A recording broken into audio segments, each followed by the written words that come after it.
In today's show, ranking the Blazers' best prospects still on rookie contracts. Welcome to Locked On Blazers. Let's get into it.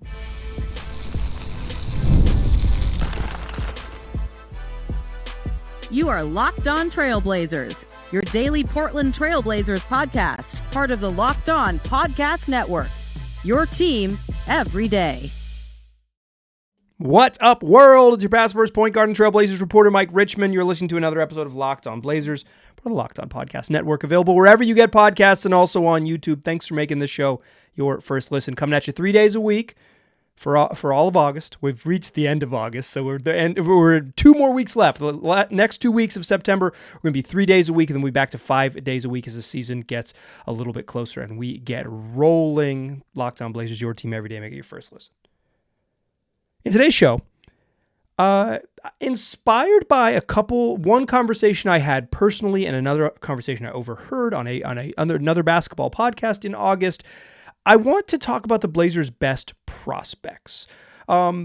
What we're going to end up doing here is something that I don't typically do on the show, which is like rank players. I kind of think ranking players is like August NBA engagement bait. So I'm not necessarily after that. I want to set the stage for sort of what my thinking is here and then kind of go into the quote unquote rankings. They're not quote unquote rankings, they're just straight up rankings.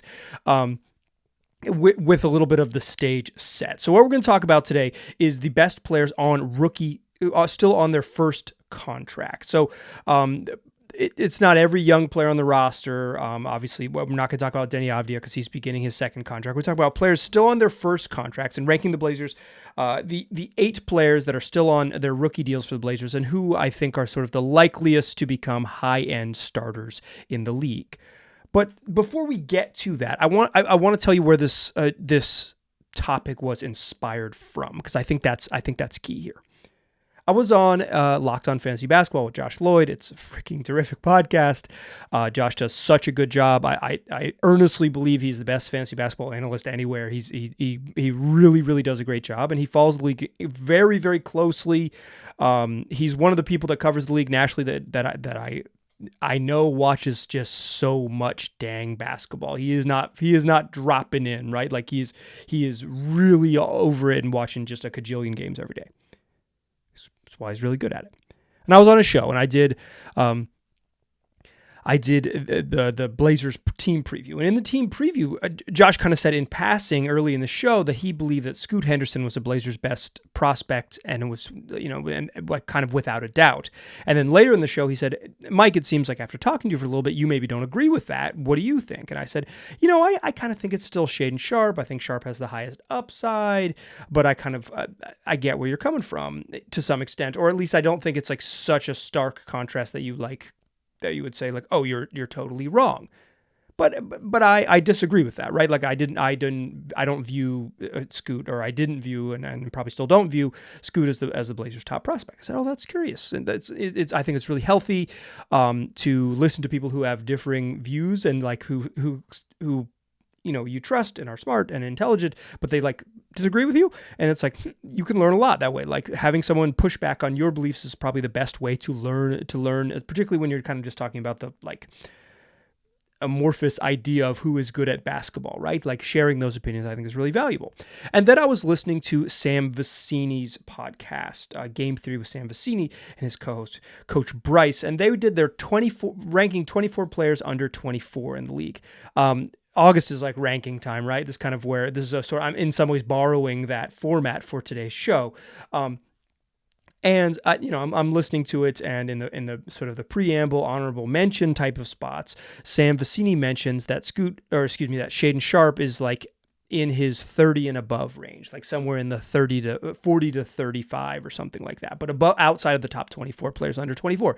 Shaedon Sharpe's not going to be in the top 24 list, and he has him like out in the sort of range of 30 best prospects of that age range and not higher.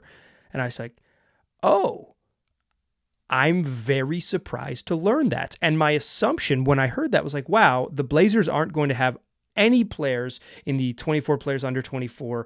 That's wild. I can't wait to talk about this on the show. And then I keep listening and Scoot Henderson shows up 17th. And that to me is pretty surprising, to have Scoot significantly ahead of Shaden Sharp. Not ahead of him. I think that's like a very reasonable opinion to hold, but I was surprised that they're significantly ahead. And I think the biggest difference between Vecini, and if you're a long-time listener to the program, you know that I really, really like Sam Vecini's work. I think he's one of the best draft guys out there. He's really, really good, really, really thorough. And he always like lays his logic out, right? Like you can always, even if you say, oh, wow, he's thinking sort of outside the box, or he's way higher on this prospect than the consensus. He really lays his logic out really cleanly. I always read his massive draft guide. It's incredibly useful and a great tool. But Vecini and Josh Lloyd are both more draft guys. They're guys who pour over more. They put more into probably draft prospects than I do in terms of like prep, right? I don't really see that as necessarily my space, right? Like I'm going to watch the games and tell you what I think, but like, I don't know that I have a ton of value add as an NBA draft scout necessarily, although I obviously share my opinions here and I did a bunch of draft shows and all of those things, but I hold those guys' opinions probably higher than mine when it comes to draft prospects. And they were both high on Scoot coming into the draft. And after a year of struggling, they still maintain that Scoot is darn good. And then Vecini's show, which I'll link to in the episode description for this show, like, you know, he's pretty clear that Scoot had a very rough rookie season, but then why he still is a believer, right?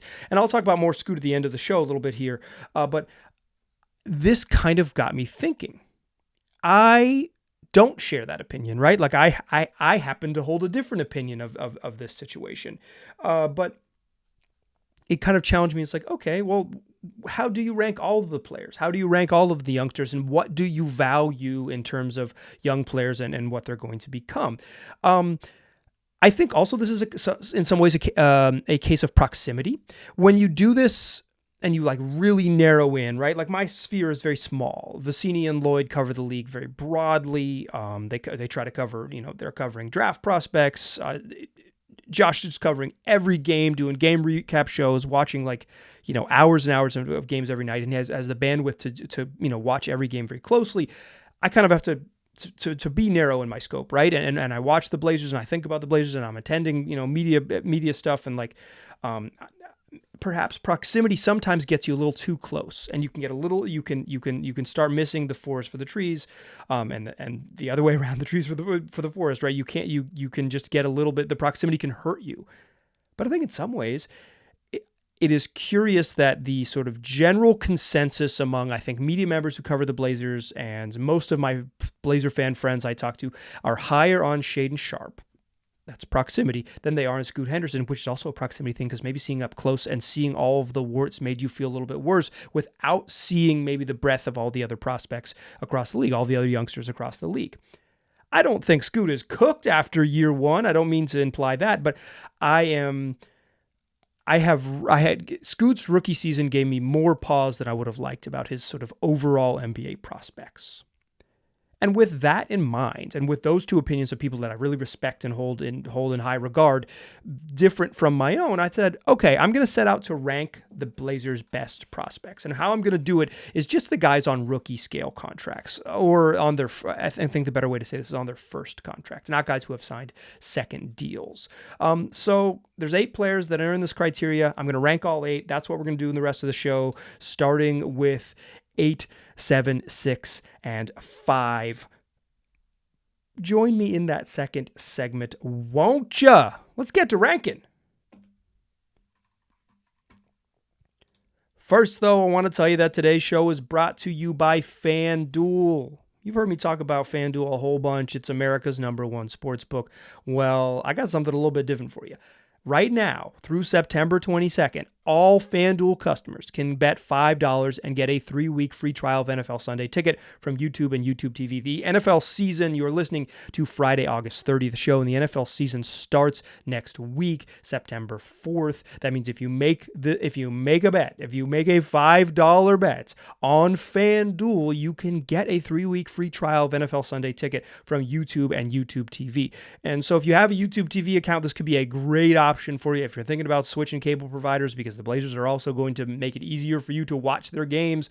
Maybe this is the move. You make the move to YouTube TV. You get the Blazers in the future, and for the next 3 weeks, you can try out NFL Sunday Ticket with one single $5 bet on FanDuel. And with the YouTube TV base plan, you're able to watch every regular season NFL Sunday afternoon out-of-market game. So all of your out-of-market games, so pretty much everybody but the Seahawks, you'll be able to watch. All you need is a Google account and a current form of payment, and you can cancel anytime. Just visit FanDuel.com/lockedon to download America's #1 sports book. All right, let's get to ranking. Here's how it's going to work. We're just ranking the 8 players that are on their first contracts. I'm not going to do the two-way guys. If Bryce McGowan's and Justin Minaya prove to have belonged on this list, that's when we get to a future date. I will use this as a reference point. I will say way back in August, I was way freaking wrong. I kind of like being wrong about stuff sometimes because it's like how you learn and how you learn from stuff. But I'm not gonna. Bryce McGowan's, Justin Minaya not on the list. Delano Banton not eligible the way this works. Danny Avdia not eligible the way this works. Like those are guys on second contract. So we're talking about 8 names. Jabari Walker, Shaden Sharp, Duop Reith, Tamarni Kamara, Ryan Rupert, Chris Murray, Scoot Henderson, and Donovan Clingan. So I'm going to rank them based on kind of an amorphous criteria. And as long as we're shouting out NBA media luminaries, I'm kind of thinking this in some way in the lens that friend of the program, Nate Duncan, sometimes talks about it. He talks about, like, could they be a contributor on a playoff team? Because he likes to think about team building as an idea about winning championships. I'm not as maybe Larry O'Brien pilled as Nate, but I am. I'm thinking about this as like, who could be a high-level starter? And the implication being a high-level starter are in teams that win a bunch of games and play into the playoffs. So it's a similar lens as sort of the Nate Duncan quality of of judging players' overall impact, right? So who could develop the sort of, I think this ranking is best stated like this: who could develop into a high-level starter? Who is most likely to develop into a high-level starter? And real quick before we get into the rankings, and I promise I will, this is the key for the Blazers. How many high-level starters do they have on the team? How many high-level starters can they develop on the team? They are short on talent right now. They've got a lot of young players. They've got some interesting role-player types, but they don't have that A1 or even like tier 2 level star right now that could take them, that you feel like you could build forward with. And as long as you can't build a steady foundation with that sort of high-level player, high-level prospect, someone you can like see turning into a high-level player, you kind of, it's hard to start an earnest build up without that foundation. So a lot of this is like searching for the thing that allows you to move forward. Let's get to the ranking. As promised, about 13 minutes into the show. Number 8 on my list is Duop Reith. He's 28. He probably is what he is. I really like Duop Reith. He's not a very good defensive player, but a stretch big who has some more off the dribble game than I think a lot of defenders give him credit for when they look at him. Incredibly great story, easy dude to root for. Legitimately, I like Duop Reith. I would say I'm a Duop Reith fan. But he's 28. He is destined to be a third or backup center in the NBA. It's awesome that he made the NBA. He's not taken massive strides. I'll always root for him, but he kind of is what he is. He's 8th. We don't know if we need to go too deep into him. I think we'll go deeper into the other ones. Next on my list, 7 as we count it down, is Chris Murray. 2 things I think are holding Chris Murray back. It's a lack of explosiveness, like a lack of just like pure athleticism, and obviously the shooting. The shooting is the big one that's going to check the box to like get him to be like playable NBA player, right? If he can just like, he really struggled shooting. He missed 70% of his wide open 3-pointers, so more than 70% of his wide open 3-pointers. He didn't shoot well on practice shots at an NBA level. If he can't do that, and he struggled again in summer league as well for the Blazers, if he can't do that, he's probably not an NBA player, right? But he has all of these other tools that if he could sort of do that, he could get there. Really good defensive player as a rookie, 23-year-old rookie. He's already turned 24 heading into year 2. Really good defensive player already. Not this like elite lockdown all defense guy, but like a plus defender in the league already. Has an IQ to know where to be and how to cut, and has some good passing like instincts because he's not like a really high level passer in terms of like physical creativity, but like reads the floor well, sees the floor well. The shooting will unlock it. But my other concern with him is just explosiveness. He doesn't have like a bunch of vertical pop. He's not crazy faster than anyone else. He's smart. He's for his size, probably has some good lateral movement.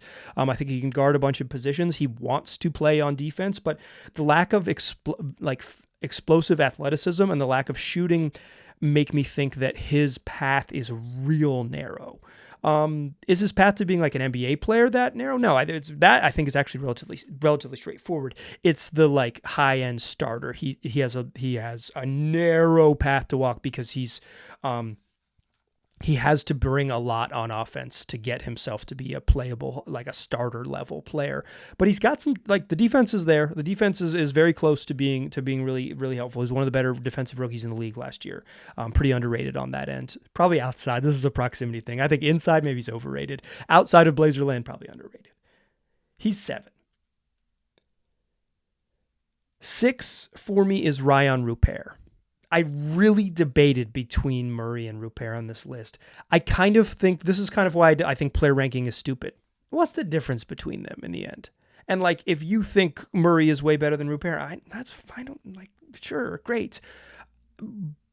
But what swayed me here is because I think Rupert has a simpler path to being a starter because he already showed some shooting chops in year 1, and he has the tools to be a pretty good defender. He has not been even close to the level of defensive player that Murray has so far. But he's younger, and he has more athleticism, and he has more length, and I think it's the question for Rupert is, can the tools translate to production? And, he's like, it was drafted as a teenager in the 2nd round. He was always going to be a project and someone that took a little while to sort of figure out what he was going to be, right? It was like a raw 2nd rounder, right? Like you're hoping that it clicks. He didn't, he didn't get a lot of opportunity in year 1, and he struggled a bit with some skill stuff, like his handle just wasn't quite there. But he probably shot it better than I thought he would in year 1.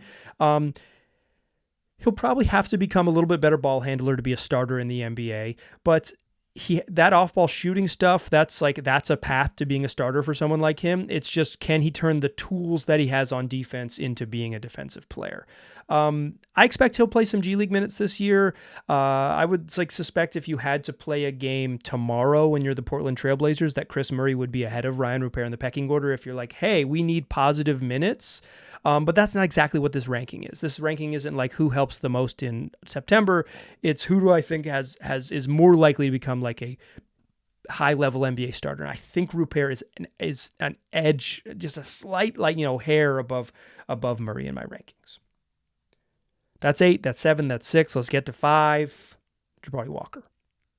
Pretty obvious. You probably could have guessed who was coming next. Walker is a very high-level rebounder for someone his size, and he's also a high-level rebounder for someone who plays in the NBA. When you look at his just like overall physical tools, it's like, how does this dude rebound so well? Got a great knack for it. Really reads the ball well, understands physicality, understands angles, understands that NBA dudes don't always box out. So if you can get inside of some inside position on someone and be demand and command that space, demand the positioning and command that space, you have a chance. He reads the ball off the rim really well. He has good anticipation skills. He's an elite rebounder. He's just a straight up good rebounder for any NBA player, and he's an excellent rebounder for someone his size. Like he's really, really good. The question for him is, what's the second thing? He hasn't quite figured out what he's going to do on offense. He kind of has more center-y type skills, I would say big man type skills, maybe a better way to say that on offense, but he's more of a 3-4 size. He's probably more 4 than 3, but that position doesn't exist. That when you talk about positionless basketball, what it means is they've nerfed the power forward position. It just doesn't exist. True traditional power forward, right? It's a skill league, right? And if it's a skill league thing, you got to be able to dribble, you got to be able to shoot. Or you got to be bigger and you got to play like true big man and play center. They've just kind of nerfed the idea of power forward. And Jabari's probably a power forward, which makes him a tweener.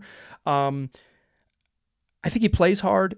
I think he has a path to being an NBA player for a long time, but he is far enough away as a positive contributor on offense, and he's not quite good enough on defense. Like Chris Murray is a better defender than Rupert and Jabari Walker. He's just much further away on offense, and I don't see the path as easily.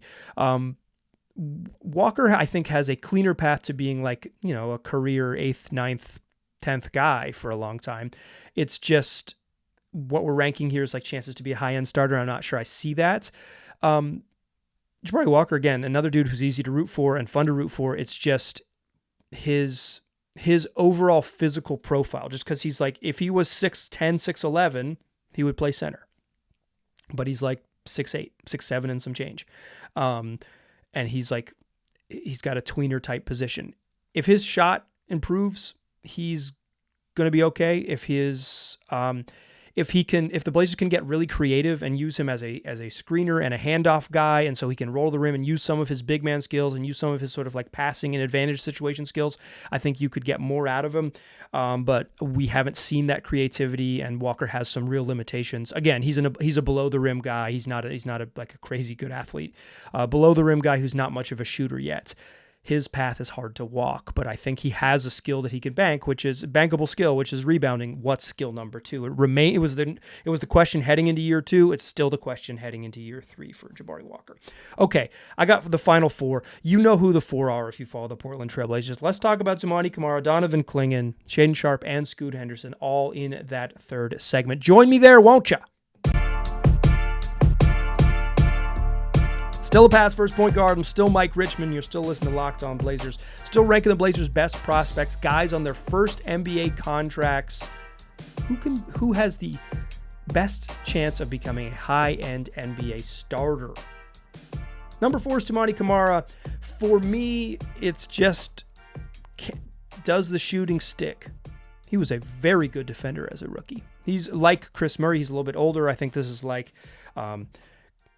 the Blazers got, 2 rookies that spent a bunch of time in college and came in at 23 in Camara and Murray. Those dudes as rookies, as a little bit older players with a lot more, playing experience, they looked better because also just like the physical maturation of the difference of a teenager versus a 23-year-old, and the reps and all of those things. Like Toumani was a very good defender, maybe sometimes a little over aggressive and got himself in bad positions. Like he probably pressed too much. They gave him free reign to press and he pressed too much and put the team in a bind sometimes. But like, I think in a more, in an environment that kind of like reins him in 5%, but still unleashes him to be a pest. He can guard a bunch of different positions. He's comfortable switching. He's even a decent off-ball help side guy. I think he's better as a point of attack, but a decent off-ball guy. Like he is a versatile, valuable defender. And as he continues to improve, maybe he can even play up and play a little bit of power forward.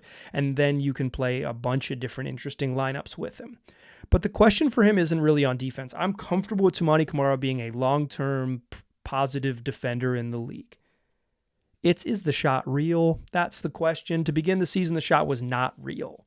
I mean, it was real bad is what it was. He just couldn't shoot. He couldn't shoot. And then he, exacerbated the non-shooting by sometimes passing up jump shots he should have taken and like driving into nowhere or making passes that he shouldn't make, or like just kind of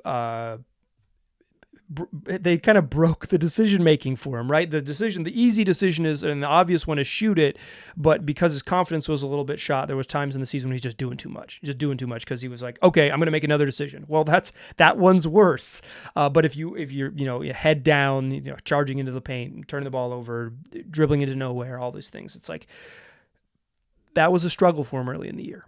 And then calendar flips, starting in 2024 over the final 39 games of the regular season, Toumani Camara shot 37.9% from 3. He was an above average 3-point shooter on really low volume, 2.2 attempts per night. It wasn't like he was jacking them up.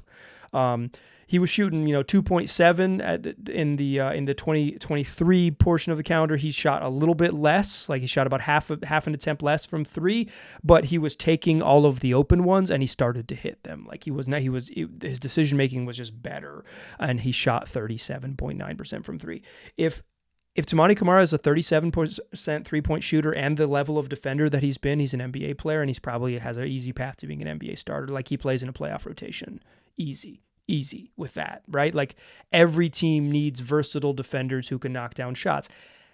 Every team, like, what the Blazers need is like a big wing who you could throw the ball to, who can create his own offense and score and pass and like do a bunch of stuff, right? They need a star.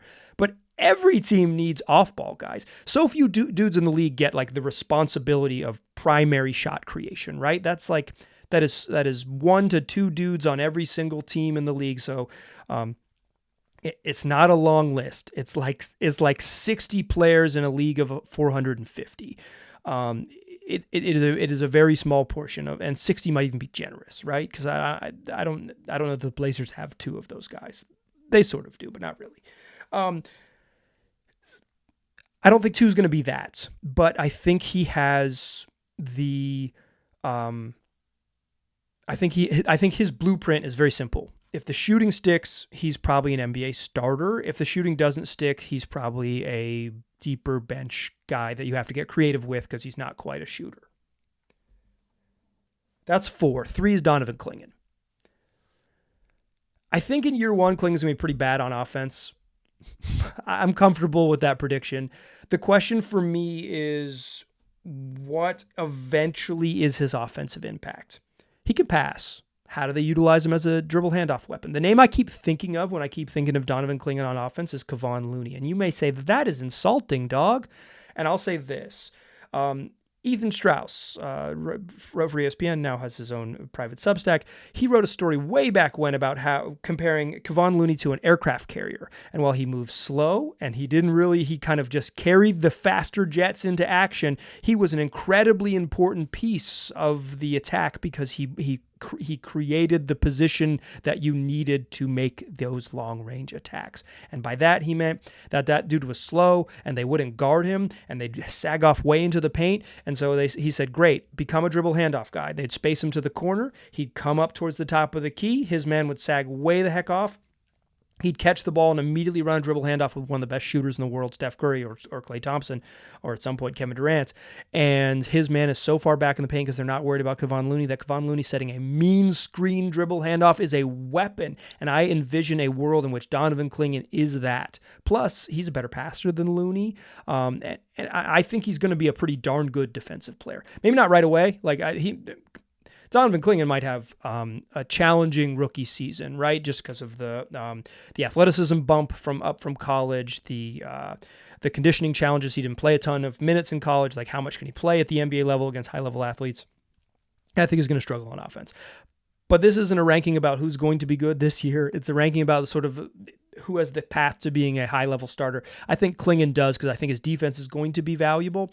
Now, if he can't, big guys who can't shoot, Rudy Gobert, get played off the court or at least add to serious challenges in the playoffs. Although I will note that this year, Rudy Gobert was just straight up good in the playoffs.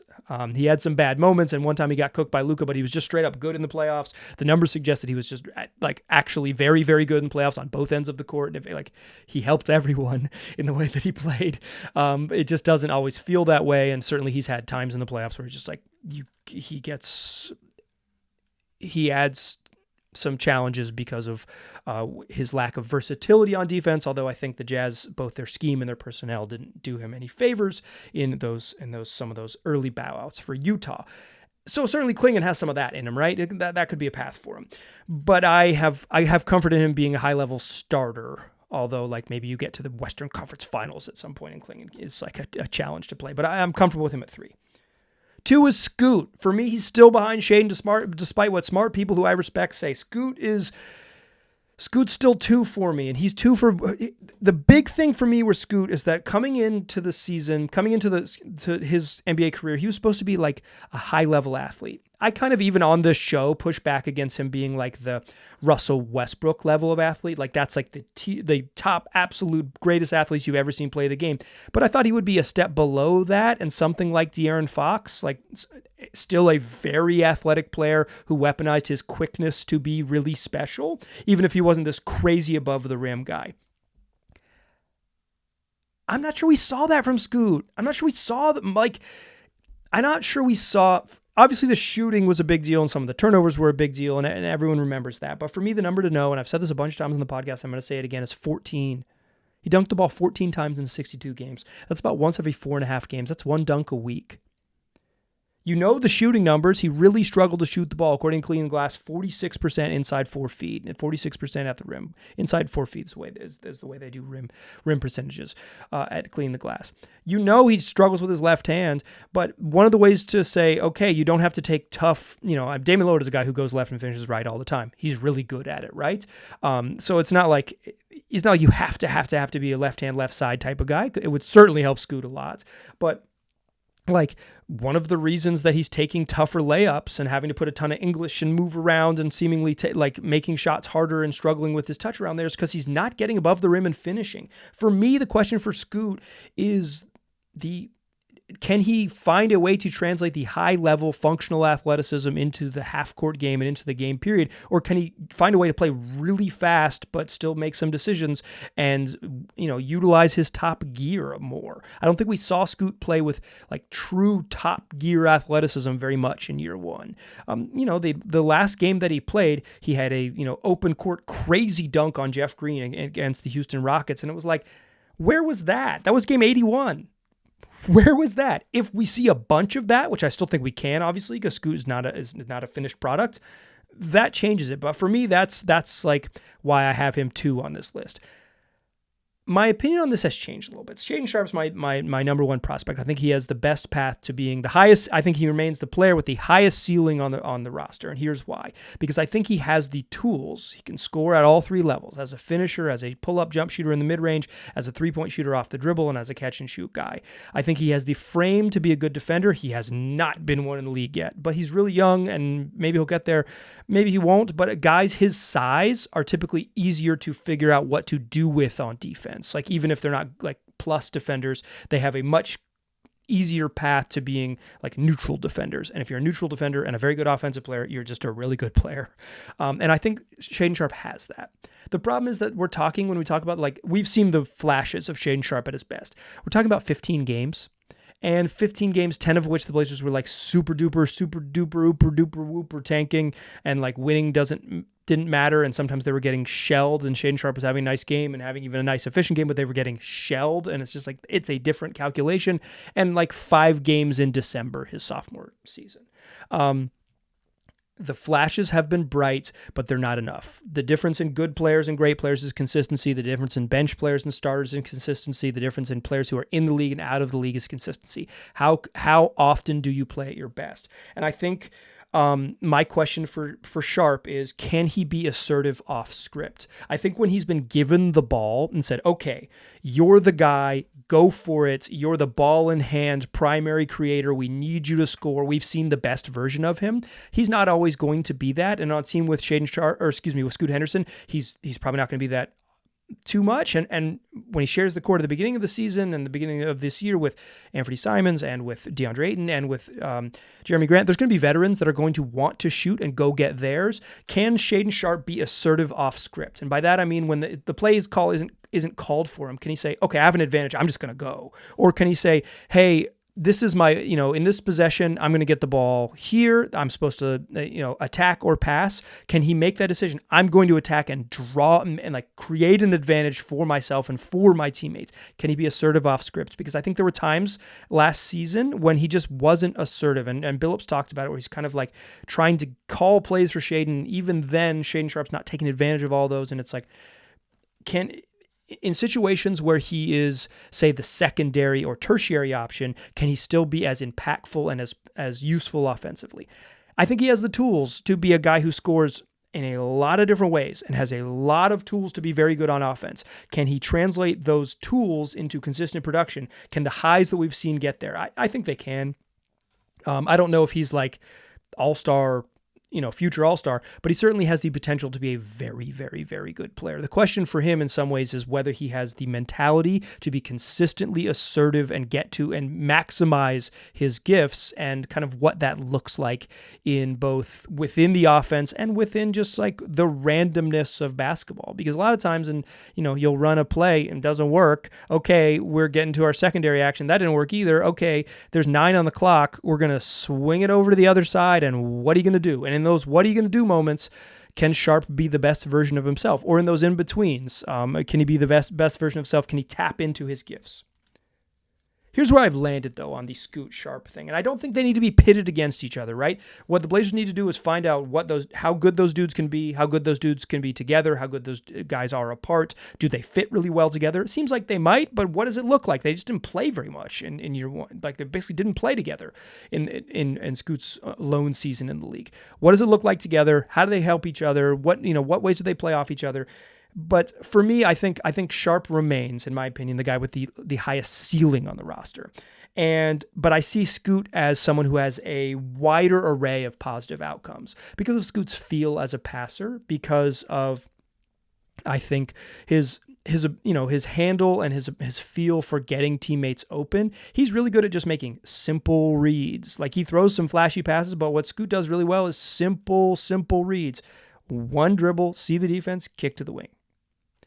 That is a guy who can, maybe he's supercharged Ricky Rubio is a name I've used for him a bunch. That's not a great outcome for the 3rd overall pick, but it's a long-term NBA player. And I think Scoot has a wider array of positive outcomes, whereas Shaedon Sharp remains the player with the highest ceiling. That's my ranking of players on the Blazers roster who are on their first contracts. Do I feel a little guilty about doing player ranking in August? I do! But hopefully hopefully you agreed with some of this and disagreed with some of it. If you have other rankings, share them in the YouTube comments below if you're watching on YouTube, or send me an email, lockedonblazerspod@gmail.com. The best thing about doing these rankings is we can update them throughout the season. We can revisit them. What do we think about the youngsters? Who's done what? And all of those things. We'll start here in August. We'll move forward through the rest of the season. It's what we do. Next 2 weeks, 3 days a week. So we'll be back to 5 days a week on September 16th. So Labor Day, we'll have 3. The week of Labor Day, we'll have 3 shows. 3 shows after that, in each of the following 2 weeks, and then back to 5. Tell your friends about the program. Tell them they can find it wherever they get podcasts, and also on YouTube. It's free on all platforms. I appreciate you listening. I'll talk to you soon.